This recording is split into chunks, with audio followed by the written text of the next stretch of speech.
Coming up on the Q30 Newscast, Quinnipiac School of Nursing has appointed a new dean for next school year. Lisa O'Connor will officially step into the role on July 1st. And student organizations are gearing up for their final push to raise money for their various charities. Also, Wake the Giant may be over, but Student Programming Board still has plenty of fun events planned. Springtacular is taking place this week. All that and more on the Q30 Newscast.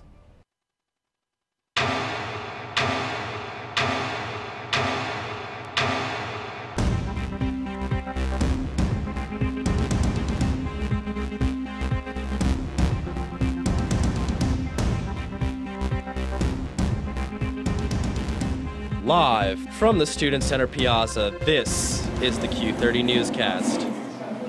Welcome to the Q30 Newscast. I'm Cullen Ronan. And I'm Krista Delane. The School of Nursing appointed Lisa O'Connor to be the new dean. O'Connor is being promoted from her role as assistant dean and will fully step into the position on July 1st. Lisa O'Connor said, quote, "This close-knit community is already committed to its students and has threaded the three pillars of interprofessionalism, holism, and inclusivity into our curriculum and nursing activities. As the next dean, I am dedicated to a collaborative model of leadership where we focus on high-quality programs in a student-centered environment while continuing our commitment to those three pillars." From pre-games to early access for Wake the Giant tickets, the SGA Senior Class Cabinet has been working hard to build traditions for students to enjoy in their final years of school. Beverly Wakiaga spoke to Austin Salamini about starting these traditions at Quinnipiac. What's that one thing that happens senior year that everyone goes to? No ideas coming to mind. That's how Senior Class President Austin Salamini felt when he took office last semester. Since then, he and the Senior Class Cabinet have been working on building a foundation for future traditions at Quinnipiac. My goal here is to try to build a stronger Quinnipiac community overall, and I believe that that can be done through events that bring together large numbers of a class where we're not divided into our separate organizations. We are just the class of 2018. So far, the Senior Cabinet has managed to host a senior pregame, a 100 Days to Graduation celebration, and a presale of tickets for both the Yale game and Wake the Giant. Q30 spoke to senior Stephanie Hong on her thoughts on these events. And the 100-day celebration is like a big landmark that we have to celebrate. So I think what we have is pretty good. Other than creating tradition, the aim of these events is to have the entire senior class together and to create lasting memories before graduation. I just want to be able to see my friends again and do something like a little hangout, maybe hike the giant again one last time. With the end of the semester fast approaching, the Senior Cabinet has one more event for seniors left to plan: a barbecue on York Hill during May weekend. With all these big plans, we asked the departing senior class president what he hoped would happen going forward. I like to think that this is the start of maybe bringing back some sort of official spring weekend that is university sponsored, that we do have legitimate programs on. For Q30 News, I'm Beverly Wakiaga. Quinnipiac has been looking to update and replace new signs on campus since the rebranding at the beginning of the year, but changes have not been done all around the university. We reached out to James Ryan, Interim Associate Vice President for the Office of Integrated Marketing Communications, who said, quote, "The installation of new signs is part of our phased rollout of Quinnipiac brand. The full rollout includes updating our brand logos and assets across all of our digital channels, printed materials, athletic teams, and facilities across our campuses, and will continue to do so with more details on the installation later in the summer," end quote. At the beginning of this academic year, the Thursday night shuttles to New Haven were canceled. And for the past 2 Saturdays, the New Haven Entertainment Express shuttle was also canceled due to both the Wake the Giant and WQAQ Springfest concerts. In response to this trend of canceled shuttles, we reached out to Quinnipiac's Parking and Transportation Coordinator Shannon Grosso about the future of the Saturday night New Haven shuttles. However, she did not respond to our request for a statement. Alpha Sigma Phi is teaming up with the Student Veterans Organization for a bingo night in the Quinnipiac Athletic Center. The event aims to raise money for the Home for Our Troops nonprofit, which builds living spaces for veterans with disabilities. All are welcome to compete for a grand prize of a donation to the charity of their choice. There is no cover charge, and 5 of the top winners will receive a $50 Amazon gift card. The event begins tonight at 9 p.m. and will go on until 11 p.m. in the Burt Conn Court. Emmy Award-winning producer Valerie Gordon was on campus this evening to speak to students about her career as a producer at ESPN, HBO Sports, and CBS News. Titled Commander-in-Chief, the event was organized by Quinnipiac's chapter of the Association for Women in Sports Media. During the event, Gordon shared her tips and strategies for pitching ideas, building elevator pitches, and starting a career in the sports industry. Coming up after the break, we discuss how Student Programming Board is making campus a little more exciting for students with their Springtacular Week. Also, we find out how various organizations are raising awareness and money for Sexual Assault Awareness Month. And Joel Vanner is here to discuss legal trouble at Starbucks, as well as a food recall that may make you want to check inside your fridge. Stay with us.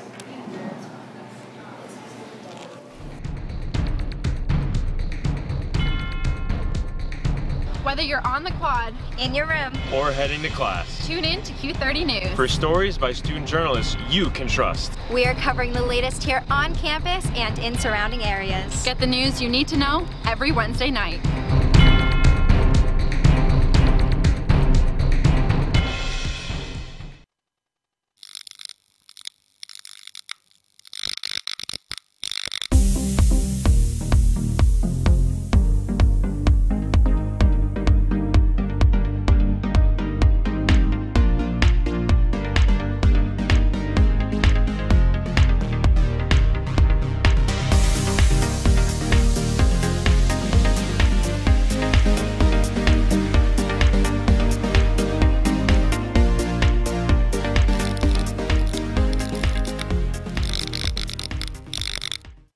Coming up on #that, we talk about some fun events around Quinnipiac's campus. And we talk about some weird news that's been discussed around Twitter. All that and more, we are your source for Quinnipiac's entertainment news.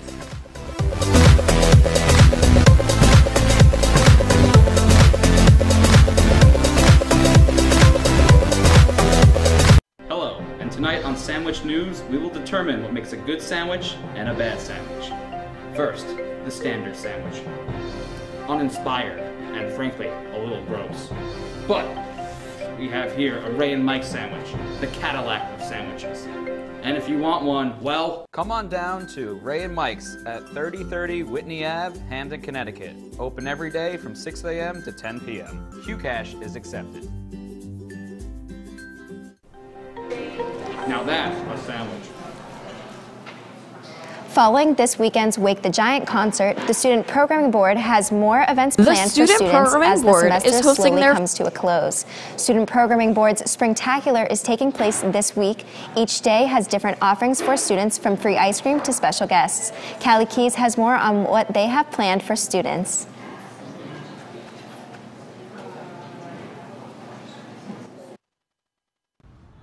The Student Programming Board is hosting their first ever week-long Springtacular event.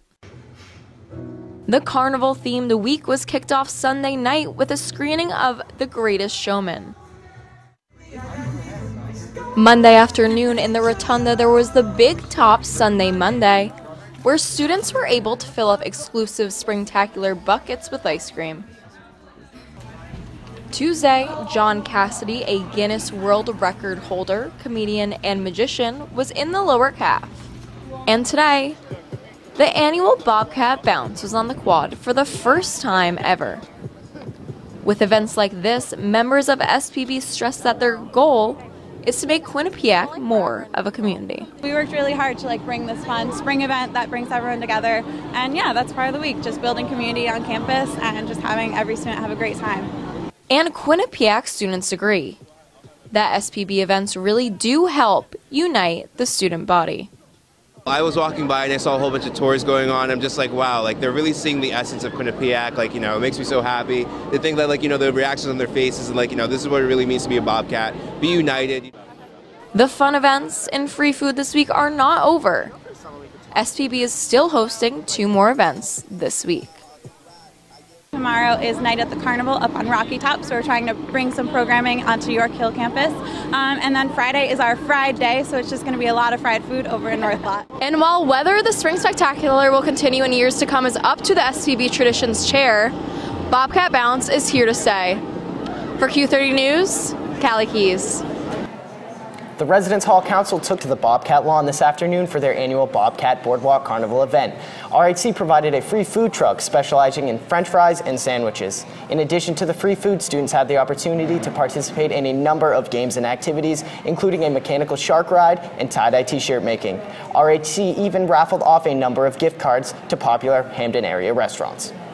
And Quinnipiac student media organizations are teaming up to host an open mic night to support sexual assault awareness. The event's purpose is to give students an opportunity to participate in an open forum where they are encouraged to perform spoken word, music, or comedy. Both on and off-campus resources will be available for students throughout the event. And for only $5, students will have access to all-you-can-eat food. All proceeds will be donated to the Rape Center of Milford.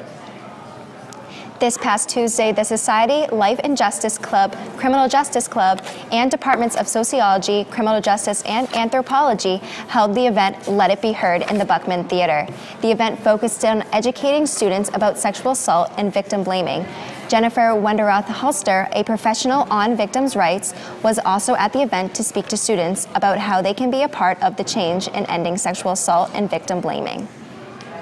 The 5th annual New Play Festival is coming to a close this month. 7 plays that were written and produced by students will be performed in New York City. The student playwright, cast, crew, and performers have been mentored by off-Broadway theater company, the Barrow Group, and are excited to take the stage. This is such a unique program. I've never seen another theater program at any university that does anything like this.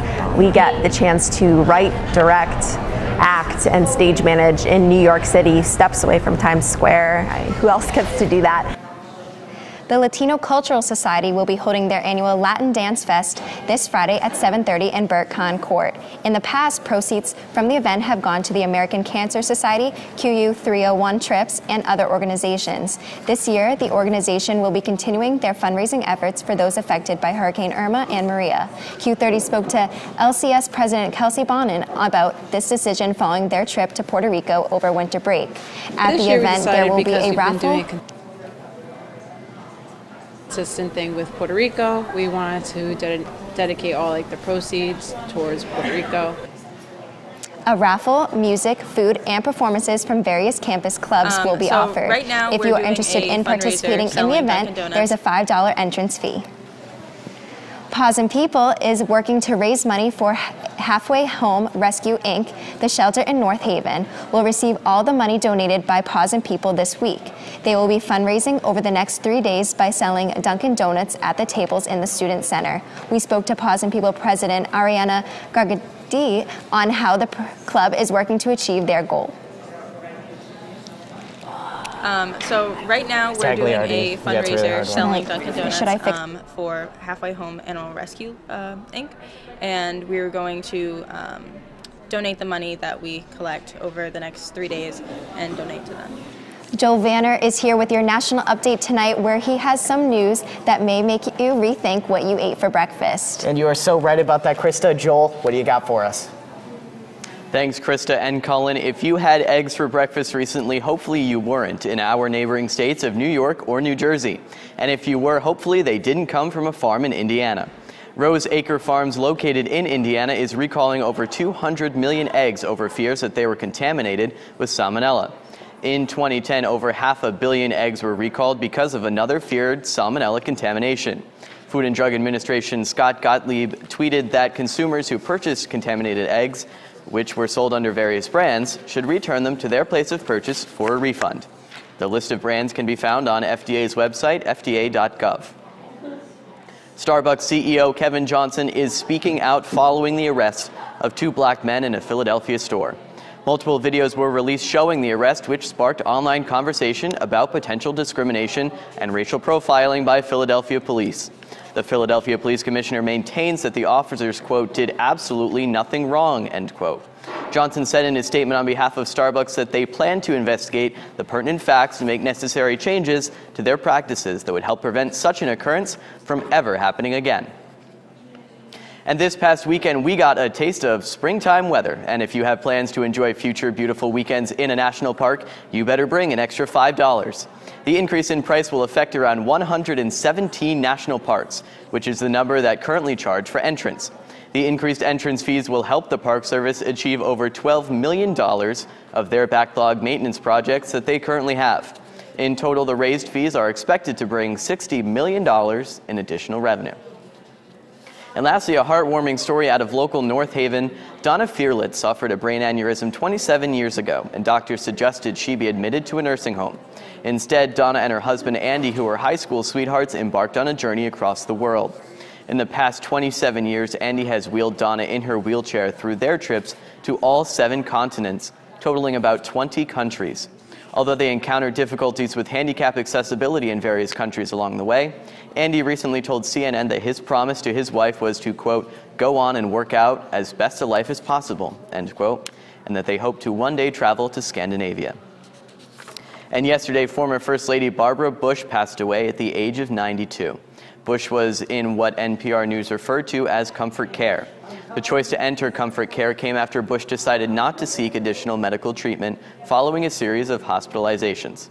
President Trump ordered U.S. flags to be flown at half-staff at the White House, federal buildings, U.S. embassies, and military posts in her honor. Well, that about wraps up my national report. I'm Joel Vanner. Back to Krista and Cullen at the desk. Coming up after the break, Kaylee Heffler is standing by with your entertainment update. She discusses everything from Khloe Kardashian giving birth to relationship rumors after the spotting of 2 celebrities at Coachella together. And we recap the Wake the Giant concert that took place this past weekend. All that and more coming up. Hello, and tonight on Sandwich News, we will determine what makes a good sandwich and a bad sandwich. First, the standard sandwich. Uninspired and frankly, a little gross. But we have here a Ray and Mike sandwich, the Cadillac of sandwiches. And if you want one, well, come on down to Ray and Mike's at 3030 Whitney Ave, Hamden, Connecticut. Open every day from 6 a.m. to 10 p.m. QCash is accepted. Now that's a sandwich. This is Sports Pause. Are you concerned with the 0-2 start for this team? Right here, top of the circle, again, rips it past the grassroots goalie. What will breaking the record mean for the program himself? I mean, 138 wins. There's the tough shot. What a nice play by Mikey Dixon. He's good in transition.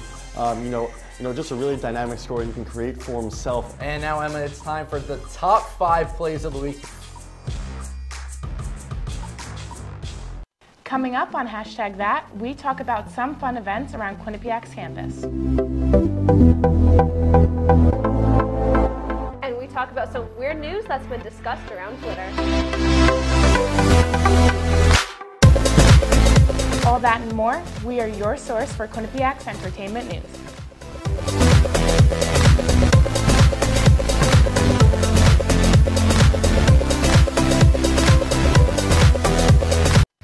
Welcome to the WQAQ Morning Show. Dan Ball and Emma Spagnolo joining you here from the QAQ studios in Hamden. And Emma, it is that time of year again.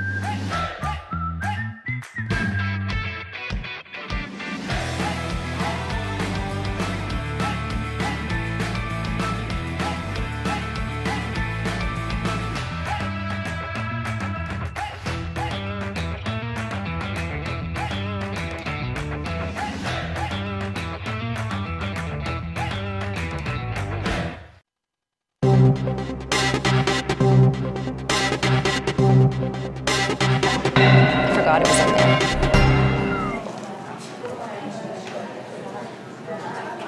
And here is your full weather report. We'll start with the temperatures that we saw in the state today. Pretty nice day, mostly sunny, partly cloudy throughout some of the state, but we'll have a look. We start down in the Panhandle down in Stamford, 55 degrees, as I said, mostly sunny, some clouds throughout most of the day. Right here, downtown in New Haven, 54. Up north, Torrington, 52 degrees, a little cooler inland, not necessarily what you would expect with the breeze coming off the Long Island Sound. Head up the 91 corridor to Hartford, see 55 degrees up near Bradley International Airport today. today. New London down on the coast, 53, and up by the Rhode Island border on the eastern side of the state, Killingly, 54 degrees. So that's the temperatures you saw today, but let's have a look at what we're going to expect overnight tonight and into tomorrow. So as I said, the temperatures today pretty good, clear skies, but tonight it's definitely going to cool down. We'll see about 40 degrees as temperatures cool, and in the overnight hours, this is where we're going to start to see the breeze come in. And why, you may ask? That's because we see some rain coming in to the weather forecast for tomorrow. 47 degrees is going to be the high. I expect that number to be a little bit lower than that, maybe mid to low 40s throughout most of the day tomorrow, so that we shouldn't see anything other than rain.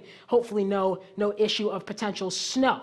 So as I said, let's look at that rain that is going to come in for tomorrow. If you see here, this is over the Great Lakes region, Midwest area of the country, but that is going to work its way this way, up towards the Northeast, and eventually over here towards Connecticut. So this is going to be rain most of the day tomorrow. Nothing too heavy, however, pretty consistent throughout the rest of the day. I have some totals for you here. These are expected totals again through tomorrow.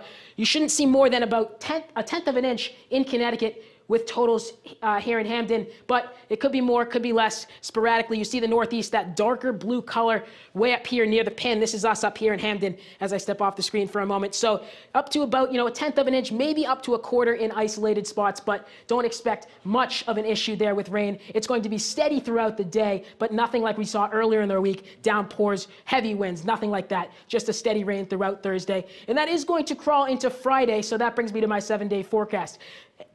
If you look into Friday a little bit more, the weather should carry over a little bit into Friday morning. However, it shouldn't last much longer than that. As you can see, the weekend looks very good. I'll bring you into Saturday and Sunday here. 53 on Saturday is the high, mostly sunny, and then gets a little warmer on Saturday. 58 degrees, partially cloudy, but that shouldn't make much of a difference as you see the temperature increase there. But let me tell you, next week is where you're really going to start to see the warmer weather. 60 degrees or higher Monday, Tuesday, and Wednesday. So this weekend is just the beginning of it, but there should be warm temperatures if you need to go outside, play on the quad, hike the Giant, get your errands done, just do your homework outside, because starting Saturday all the way through at least Wednesday of next week, we are going to see warmer weather. Like I said, 60 degrees should be the mark on Monday and Tuesday, and the average temperature for this time of year, only 62 degrees, so we're still below that. It has been a cold spring, or so they call it. I still think it's winter, but that's about it. We should get up to the average temperatures sometime mid next week. That's all I have for your full weather forecast. Colin, Krista, back to you.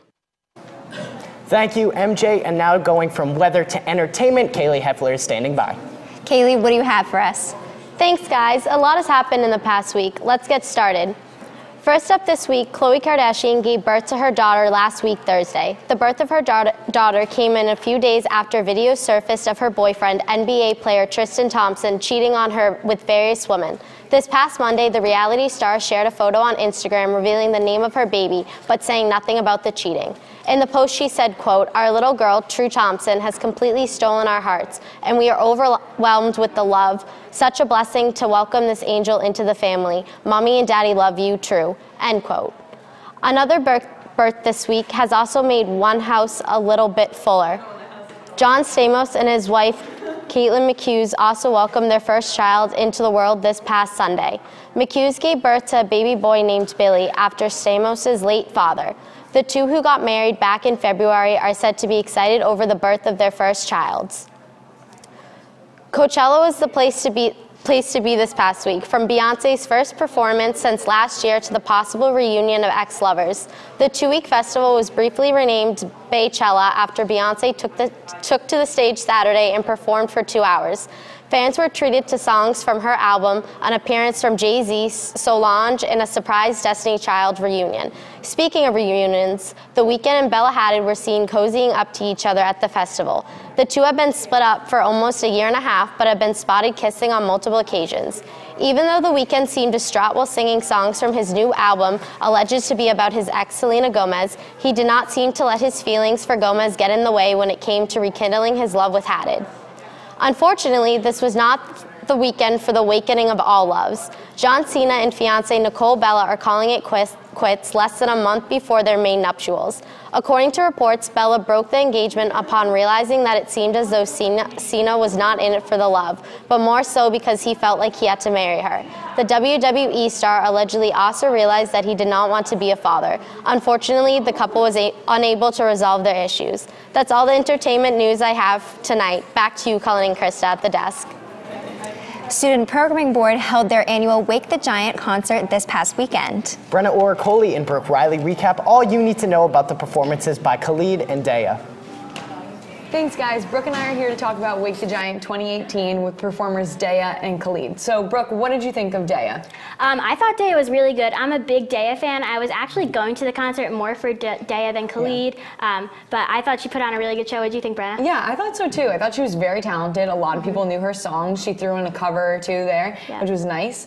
But going to Khalid, I thought it was a little bit of a different vibe than last year from Tiesto, where Tiesto was very like EDM, people were jumping around. Yeah, and I think Khalid's more like a laid-back vibe, would you say? Yeah, I agree. I felt like people weren't like dancing as much. It was kind of just like swaying, you know, side to side. Yeah. But you were on the floor. What did you think about being on the floor? I love being on the floor. I thought it was like very intimate. There weren't a lot of people. I know I think they sold out the floor seats. Yeah, but there was so much space in the back. Yeah, there was tons of room, which was nice. I'm not complaining. Oh, yeah, I'd rather agree. that. But everyone in the actual seats looked like they were having fun too. Oh yeah, for sure. Yeah. Almost every seat looked like it was full. For sure, but I think it was a little bit more cramped up there than it would be on the floor. Yeah, it was nice to have the extra space too. Yeah. Do you have a favorite Khalid song? I mean, I don't know a ton of his songs, so my favorite one was definitely the popular Young, Dumb, and Broke. How about you? I liked Location. That's one of my favorite I like that ones. one too. Yeah, and he did that one in the beginning. And I was happy that he mixed in like some of the top hits in the beginning. Yeah. And he didn't do them like all at the end. Exactly. Like a lot of performers tend to do it all at the end because they don't want people to leave. But I felt like people really weren't leaving. They were just enjoying the concert. Agreed. And Bozzy was supposed to be there, but he dropped out. He sings that song that's very popular now, Mine. Yeah, I can't believe he dropped out. I know a lot of people are really disappointed. Yeah, I think he said it was scheduling conflicts, so that makes sense. But yeah, overall, I thought it was a great concert. It was really good. That's all we have for our update about Wake the Giant. Back to you guys at the desk. When we come back, we have your full update on all things Quinnipiac sports. We'll be right back after this short break. Bobcat Breakdown presented by the Quinnipiac Bobcat Sports Network. We are your source for debate. Did they make the playoffs last year, Tom Jenkins? When it clicks, it clicks. We dissect Quinnipiac athletics on a scale you've never seen before. With Tobia, it almost looks like she's reaching a little bit. Plus, we bring in the biggest names surrounding college sports. We are live here at the Times Union Center with Jay Billis. And of course, some comedy. But you can only have so much arena food. I think you're crazy. Bobcat Breakdown. Tuesdays at 9:30. Coming up on #that, we talk about some fun events around Quinnipiac's campus. And we talk about some weird news that's been discussed around Twitter. All that and more, we are your source for Quinnipiac's entertainment news.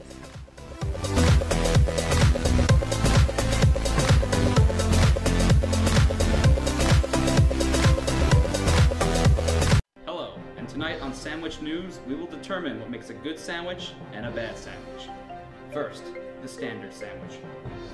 Uninspired and frankly, a little gross. But we have here a Ray and Mike sandwich, the Cadillac of sandwiches.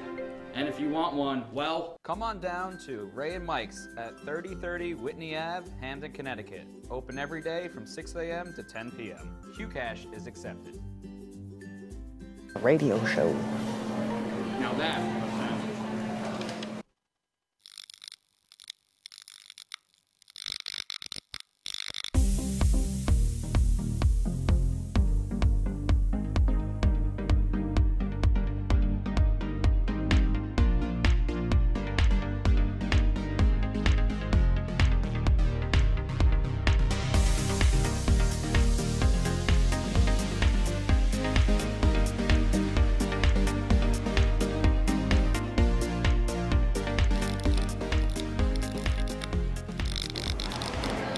With the MAC playoffs fast approaching, the Bobcats are stepping up and even breaking some records. How have the Bobcats been doing this week, Katie? Krista, Cullen, the Bobcats have been busy this past week. The athletes have been working hard, knowing playoffs are just around the corner. But one athlete in particular is making history in the pitching circle. Senior pitcher Casey Herzog of the QU softball team is the second person to reach 400 career strikeouts and 40 career wins. If you take a look at this graph created by Max Sports, it's easy to see how dominant Herzog is compared to other pitchers in the conference. Titled, Casey Herzog is racking in innings, the Quinnipiac senior leads the MAC in innings pitched, wins, earned run average, strikeouts, and complete games. But Herzog isn't the only one with great numbers. The men's lacrosse team is currently #1 in the MAC with their 4-0 record. The team has 2 more conference games this Friday and next Saturday against Monmouth and Marist. And my prediction is that the team will beat both opponents and have a perfect MAC record going into the playoffs, which should give them a great mindset for any matchup that's coming their way. As for baseball, their perfect MAC record was tarnished after their doubleheader against the Siena Saints this past Saturday. The weekend series started on Friday with a Bobcat win over the Saints 12-4 and another win Saturday morning 5-2. But that afternoon in their third game, the tables turned and the Saints defeated the Bobcats 12-4. Looking at these standings, Quinnipiac still remains on top, followed by Manhattan, Canisius, Marist, Fairfield, and Siena at the bottom. Hopefully it's Quinnipiac's year to take home the MAC championship. While lacrosse waits for playoffs in May, the underrated women's golf team has their MAC championship tournament this weekend in Florida. A couple things to know about the team is that they have won the last 2 MAC championships and are picked as the MAC preseason favorite. They haven't placed lower than 3rd in 4 of their tournaments this season with teams in better conferences than the MAC. So is this team set up for a three-peat this weekend? I think so. Krista, Cullen, it's an exciting time for these teams, but that'll do it for this week's Sports Update. Katie, thank you so much. Now, this is all we have for this week on the newscast. Make sure you check out our website at q30tv.com. And be sure to follow us on Twitter at Q30 News. Thanks for watching. Good night, Quinnipiac.